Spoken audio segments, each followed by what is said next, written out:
Здравейте, приятели, аз съм Тодор Асенов и да, като прочетохте заглавието, ще възвърнем канала. В канала обаче ще се пускат само влогчета.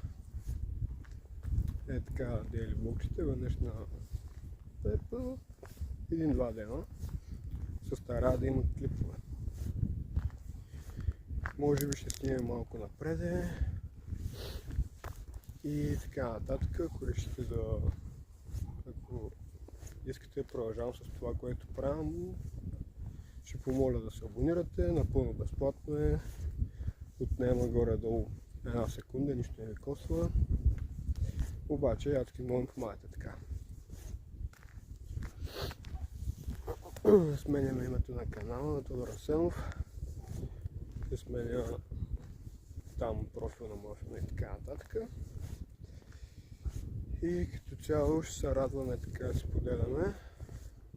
Аз да споделям на вас, да водя монолог и диалог, когато има друг човек с мен.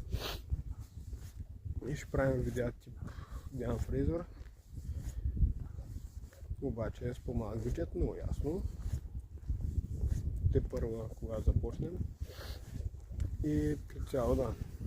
Разбира се, винаги можете да ми пишете там нещо в коментарите, за да се понауча малко как да говоря пред камера, как да не ме е много срам, че снимам и се разкарам като някакъв.